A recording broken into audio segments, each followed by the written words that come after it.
Hello नमस्कार दोस्तों। आज के सेशन में हम चर्चा करने वाले हैं करंट अफेयर की। तो सबसे पहले हम बात करते हैं, पहला क्वेश्चन है, भारत के 15वें राष्ट्रपति हाल ही में कौन बने हैं? तो हाल ही में 15वें राष्ट्रपति कौन बने हैं? द्रौपदी मुर्मू। जिनका क्या नाम है? द्रौपदी मुर्मू।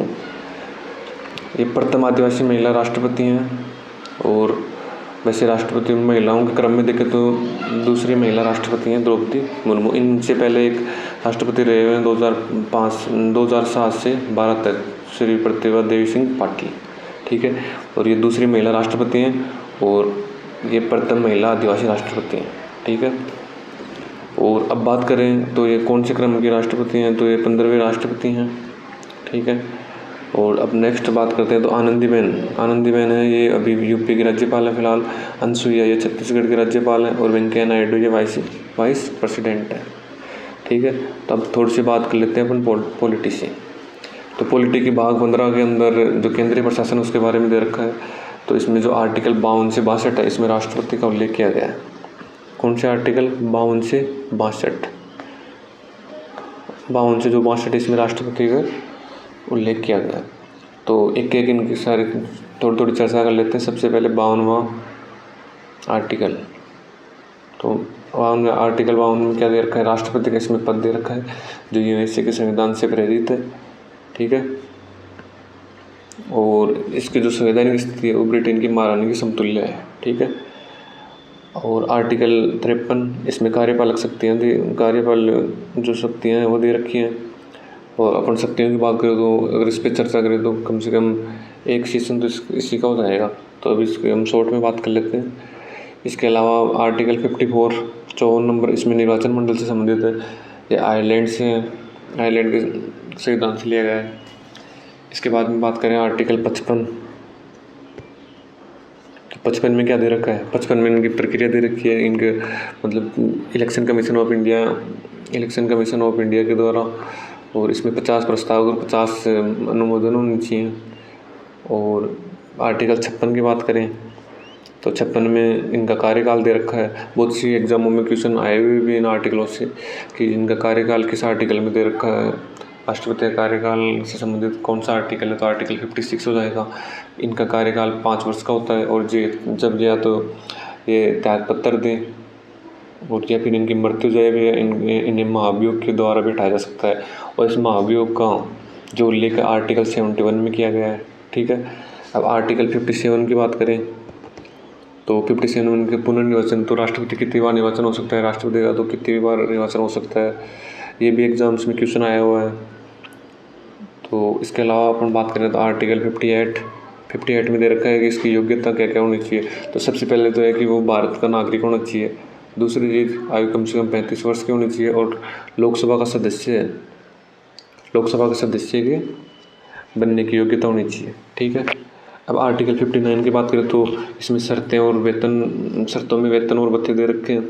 आर्टिकल 60 में शपथ के बारे में कहा गया है। तो शपथ में जैसे जो राष्ट्रपति होता है उनको शपथ कौन दिलाता है? तो सुप्रीम कोर्ट का मुख्य न्यायाधीश दिलाता है शपथ, या फिर वो नहीं हो तो कोई भी वरिष्ठ न्यायाधीश।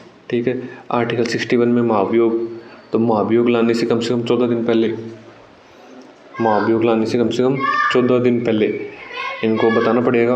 1/4 सदस्यों का समर्थन जरूरी है। ठीक है, और आर्टिकल 62 में क्या दे रखा है? अवधि दे रखी है। ठीक है, इसके बाद में अपन नेक्स्ट बात करें तो हाल ही में जारी तीसरे भारत नवाचार सूचकांक में कौन सा राज्य टॉप पे रहा है? तो कौन सा राज्य टॉप पे रहा है? तो इसमें कर्नाटक टॉप पे रहा है। ठीक है, इसका जो पहली सूची जारी हुई थी उसमें भी कर्नाटक टॉप पे था, सेकंड में भी कर्नाटक है और थर्ड में भी कर्नाटक है। अब थोड़ी बातें कर लेते हैं अपन केरल या अदर स्टेट इनके बारे में। तो सबसे पहले अपन बात करें केरल की। तो Kerala SDG sustainable development goals, इसमें केरल टॉप पे है, SDG। ठीक है, नेक्स्ट बात करें तो हेल्थ इंडेक्स में भी केरल टॉप पे है। ठीक है, इसके अलावा स्कूल एजुकेशन क्वालिटी इंडेक्स में भी केरल टॉप पे है। अब बात करते हैं उड़ीसा की। तो उड़ीसा मिशन इंद्रधनुष के सफल क्रियान्वयन में ये टॉप पे है। मिशन इंद्रधनुष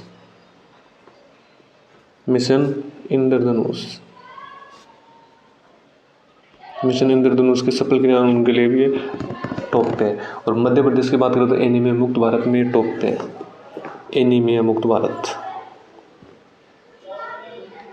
एनीमिया मुक्त भारत में मध्य प्रदेश टॉप पे है। ठीक है, अब बात करते हैं हम जो ये इंडेक्स है नवाचार, इंडिया इनोवेशन इंडेक्स, जो नवाचार इंडेक्स है किसके द्वारा जारी किया गया? तो ये नीति आयोग के द्वारा जारी किया गया। नीति आयोग इससे पहले ये 1 जनवरी 2015 से पहले नीति आयोग योजना आयोग के स्थान पे नीति आयोग का गठन किया गया।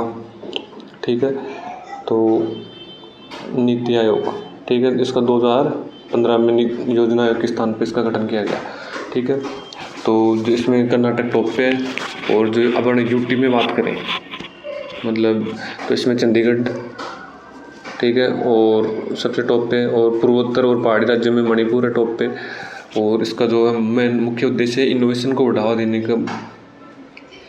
ठीक है, अब बात करते हैं हम नेक्स्ट, हाल ही में भारत में चीता लाने के लिए किस देश के साथ समझौता किया? भारत में चीता लाने के लिए तो नामीबिया से समझौता किया गया, नामीबिया से। ठीक है, नामीबिया से। और ये कितने चीते लाएंगे? तो 8 चीते लाए जा रहे हैं। और जो कहाँ लाए जा रहे हैं? तो मध्य प्रदेश का जो श्योपुर जिले के कुनोपालपुर राष्ट्रीय उद्यान में लाए जा रहे हैं। कहाँ से? नामीबिया से। नामीबिया ये अफ्रीका में है। ठीक है, लगभग 7 दशकों के बाद, 7 दशक मतलब 70 सालों के बाद भारत में चीतों को वापस लाने के लिए भारत और नामीबिया के बीच एक समझौते पर हस्ताक्षर हुआ है। ठीक है, और ये ट्रॉपिक ऑफ कैप्रिकॉर्न यानी कि ये नामीबिया ये कहाँ पे स्थित है? तो मकर रेखा पे है। ठीक है, अब बात करते हैं नेक्स्ट, स्मार्ट सिटी के फंड के उपयोग में कौन सा राज्य टॉप पे रहा? जो स्मार्ट सिटीज़ मतलब स्मार्ट सिटीज़ के लिए जो फंड आता है केंद्र सरकार से, तो उसमें कौन सा राज्य जो स्मार्ट सिटीज़ के जो फंड है उसका उपयोग करने में टॉप पे रहा है? तो इसमें सबसे टॉप पे रहा है तमिलनाडु। ठीक है, तो अब बात करते हैं कि क्या कितना फंड आया था कितना नहीं आया। तो केंद्र सरकार के जो प्रमुख स्मार्ट सिटीज़ मिशन है उनके तहत जो धन का उपयोग करने के बाद भी जो मतलब तमिलनाडु उसने जैसे फिर भी जैसे 4,333 करोड़ रुपए इनके पास धन आया, तो इन्होंने 3,932 करोड़ रुपए स्मार्ट सिटी मिशन के तहत खर्च किए। इनमें शीर्ष पे स्मार्ट सिटीज़ मिशन में सबसे टॉप पे है तमिलनाडु, सेकंड है उत्तर प्रदेश, थर्ड है कर्नाटक।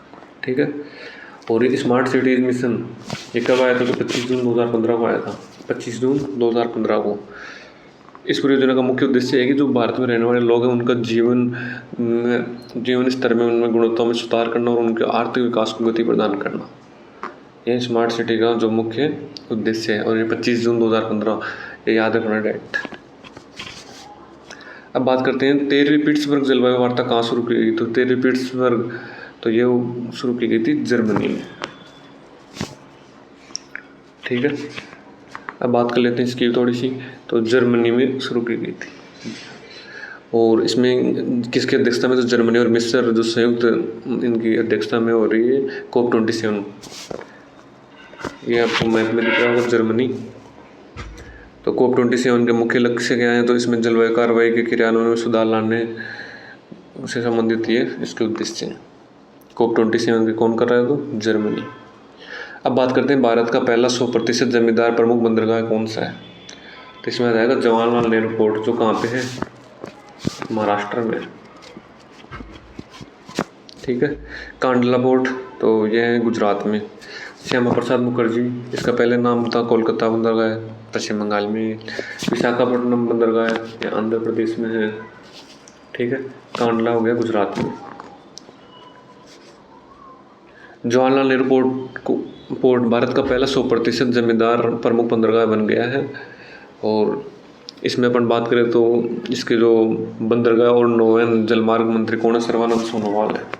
ठीक है, और अब बात करें अपन नेक्स्ट, हाल ही में किस देश के क्रिकेटर तमीम इकबाल ने T20 से संन्यास की घोषणा की है? तो ये कहाँ के हैं, किस देश के हैं? तो ये बांग्लादेश के हैं। इंफॉर्मेटिव क्वेश्चन था। वर्ल्ड पॉपुलेशन प्रोस्पेक्ट्स 2022 की रिपोर्ट के अनुसार भारत किस वर्ष तक दुनिया का सबसे बड़ा आबादी वाला देश बन जाएगा? तो कौन सी साल तक? तो इसमें आ जाएगा 2023 तक ये बन जाएगा। और इसमें 2025 की अपन बात करें तो 25 में क्या होगा? टीबी मुक्त जो भारत है टीबी मुक्त उसका लक्ष्य रखा गया है। 2030 तक मलेरिया मुक्त, मलेरिया मुक्त। 2070 में क्या लक्ष्य रखा गया? तो जीरो कार्बन उत्सर्जन, जीरो कार्बन उत्सर्जन, ठीक है।